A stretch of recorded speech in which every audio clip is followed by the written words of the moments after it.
The air was heavy with the late afternoon stillness that always seemed to settle over our cul-de-sac. A few kids were riding their bikes in lazy circles, a sprinkler clicked in the distance, and I had just parked my county-issued Ford truck along the curb in front of my house. It was one of those rare afternoons off duty, where I could almost pretend I wasn't the sheriff, though the polished silver badge glinting faintly on my dashboard seemed to remind me otherwise. I stretched, enjoying the lull of the neighborhood. Quiet, predictable, safe. At least it was supposed to be. That's when I heard it.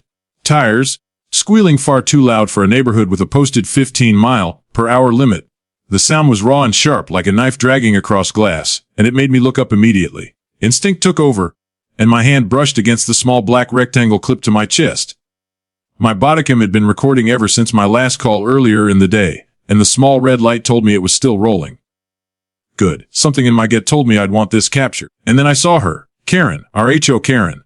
The one woman who had single-handedly turned the entire neighborhood into her personal kingdom. She wasn't on the HOA board. No, she didn't need to be. She had memorized every line of that handbook like it was scripture, and she enforced it with an iron fist. Trash cans left out a minute too long. You'd wake up to photos emailed to the board. Grass half an inch too tall. You'd get a letter in your mailbox with words underlined in red. She was the self-appointed police force of the cul-de-sac, and unfortunately for me, she had set her sights on my truck more than once before.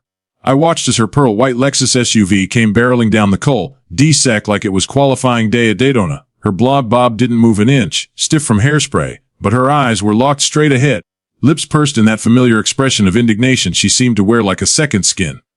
I muttered under my breath, "No way. She's not actually." But before the thought finished forming, it happened.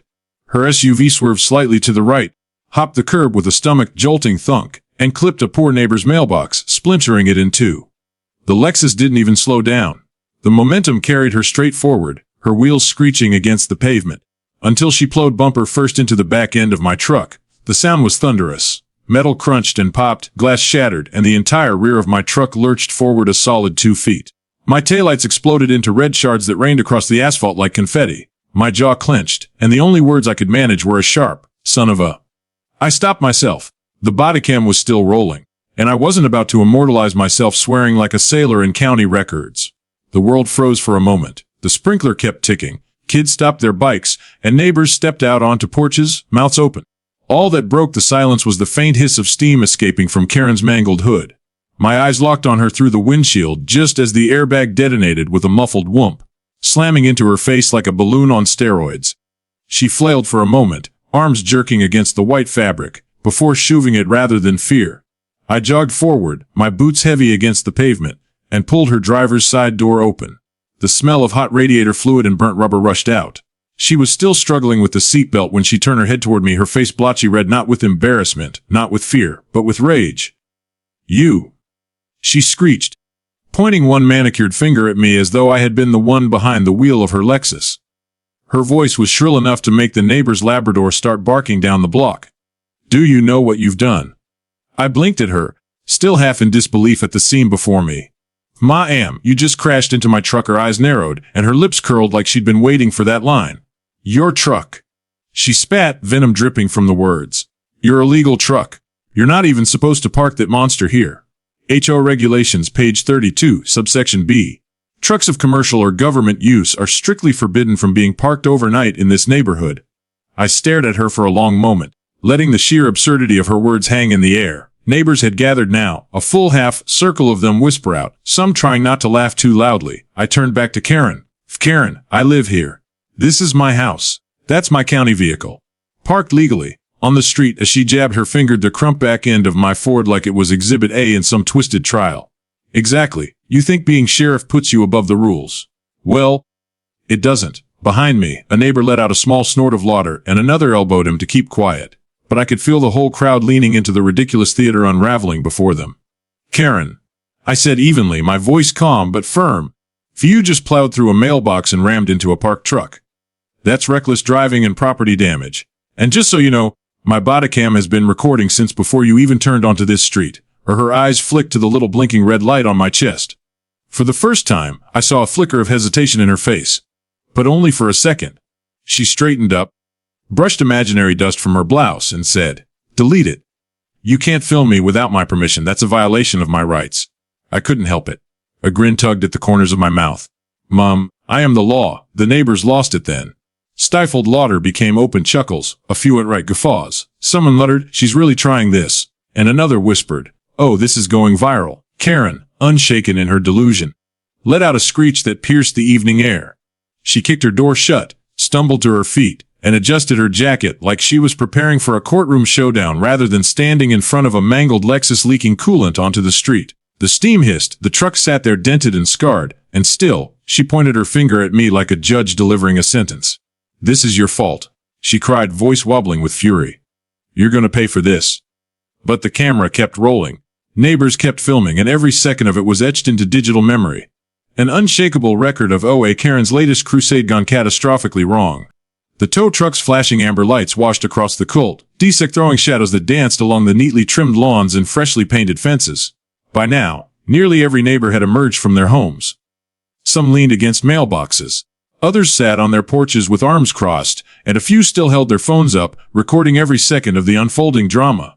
The quiet, idyllic street had transformed into the stage for a neighborhood spectacle. And Karen was its star performer. Though not in the way she would have wanted. Her Lexus sat mangled, the fluid crumpled inward like an accordion, fluids dripping onto the asphalt in dark, oily puddles. The smell of antifreeze and scorched rubber lingered in the air, sharp enough to stain the nose. The tow truck driver, a burly man with grease-stained hands, shook his head as he hooked chains beneath the wrecked SUV. He worked slowly, methodically, while the show played out in front of him. His smirk told me he had seen scenes like this before, though maybe not with quite this much neighborhood drama. Karen, however, was undeterred. Her blonde bob had begun to frizz from the heat of her temper, and she clutched the spiral-bound HOA handbook in one hand as if it were the Bible itself. She paced in short, angry steps, heels clicking against the pavement, her free hand slicing the air as she made her case to anyone within earshot. You all heard me, she eyes flashing with righteous fire. The rules are crystal clear. Page 32, subsection no commercial vehicles, no government trucks, no oversized monstrosities parked in our pristine neighborhood. And yet she jabbed her finger toward me so hard her knuckles whitened, thinks he's above it all. The circle of neighbors exchanged glances. A few rolled their eyes. One man, sipping from a can of beer on his porch, muttered loudly enough for half the street to hear, "Lady, you're the one who turned your Lexus into an accordion." Karen spun on him like a hawk sighting prey. "Excuse me, this is about principle. If the HOA board had enforced the rules, none of this would have happened." I kept my stance calm, hands resting lightly on my belt. My Bodycam's little red light still blinked steadily, capturing her every frantic word and gesture. "Karen," I said, my voice firm but level. "You lost control of your vehicle while speeding in a residential area. You destroyed private property when you hit that mailbox. And you caused damage to a county-owned truck. That's 3 separate violations. And that's before we even talk about reckless endangerment, considering there were kids riding their bikes out here." That last line hit harder than I expected. Several parents in the crowd murmured, their faces tightening. The thought that their children could have been caught in her path hung heavy in the air. Karen's face flushed even redder, though she tried to laugh it off with a scoff. "Oh, please. Nobody was hurt. This is all dramatics. The real crime here is that this neighborhood has been allowed to turn into a parking lot for sheriff's toys and—" "Karen." The voice came from the side, weary and edged with irritation. The HOA board president, Mr. Donnelly, stepped forward. He was a man in his late 60s with a golf shirt tucked into khakis and a clipboard under his arm. His thinning hair fluttered in the slight evening breeze, but his posture carried authority born from years of wrangling committee meetings. "With all due respect, this isn't an HOA issue. This is a traffic accident. And frankly, it's entirely your fault." A ripple of laughter and relieved murmurs passed through the crowd. Karen's jaw dropped, her grip tightening on the rulebook until her knuckles went pale. "What did you just say to me?" "You heard me," Donnelly said flatly. "We've all tolerated your enthusiasm for the rules. But this," he gestured at the crushed front end of her Lexus, then to my dented county truck, "this has nothing to do with HOA regulations. This is about you driving recklessly and endangering your neighbors." Karen's voice rose, shriller than before. "Now, no, you don't get to turn this around on me. This whole neighborhood is complicit. I've filed complaints for months about that truck, and nobody has done a thing. You forced my hand." Someone in the back laughed outright. "Forced your foot on the gas, you mean?" The crowd erupted in chuckles. Even the tow truck driver barked out a laugh, or coughing into his hand to hide it. The sound only fueled Karen's fury. She spun back to me, finger trembling with rage. "You think you're clever, don't you? Standing there smug with your little camera blinking. Well, I'll tell you right now, Sheriff. This is harassment. You're targeting me because I enforce the rules around here. But I'll have you know, I have a lawyer. And when I'm finished, I'll sue you, the sheriff's department, and every last one of these ungrateful neighbors who stood by and did nothing." Her words cracked with emotion, spittle flying as she ranted. The neighbors weren't sympathetic. Some shook their heads in disbelief, others grinned like they were watching free Saturday night entertainment. One woman even whispered to her husband, "She's digging her own grave." Though not quietly enough to escape the Bodycam's microphone. I let Karen's tirade run its course before responding, my voice calm and measured. "Karen, everything you've just said has been recorded. The reckless driving, the crash, your admission about being forced. It's all on Bodycam. And it's backed up by half a dozen witness videos from your neighbors. You can talk about suing all you want, but the evidence is stacked higher than your HOA rulebook." Her face twisted, caught between defiance and the creeping realization that she was cornered. She clutched the handbook tighter to her chest like a shield, but the tremor in her hands betrayed her. You can't use that against me," she stammered. It's admissible in court," I said smoothly. "And don't worry, if your lawyer needs a copy, I'll make sure he gets one." That line landed like a hammer blow. The neighbors clapped, some whistled, and the atmosphere turned celebratory. Karen stood frozen, her mouth opening and closing without words. The tow truck's hydraulics groaned as her Lexus was lifted onto the flatbed, the sound punctuating her silence like the final note of a symphony. For a long, tense moment, she looked around at the circle of neighbors. No one came to her defense. The board president crossed his arms, parents shook their heads, and even her usual allies avoided her gaze. Alone, with the wrecked remains of her Lexus being hauled away behind her, she looked smaller than I had ever seen her.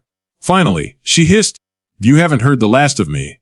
The words lacked the bite they once carried, but she threw them into the air anyway, clinging to what little dignity she thought she had left. I nodded politely, my smile betraying just a hint of satisfaction. "That's fine, ma'am. I'll be sure to include that in my report." The tow truck rumbled off, the crowd began to disperse, and the cul-de-sac slowly returned to its usual calm. I glanced at the dented rear of my truck, shook my head, and exhaled. This wasn't how I'd planned to spend my Saturday afternoon, but at least it would make one hell of a story. And thanks to the Bodycam and every neighbor's phone. The legend of HOA Karen's meltdown was already immortalized, destined to outlive her reign of rulebook terror. As I turned toward my front door, I heard a neighbor chuckle, "Sheriff, you've got to upload that somewhere. It's too good not to share."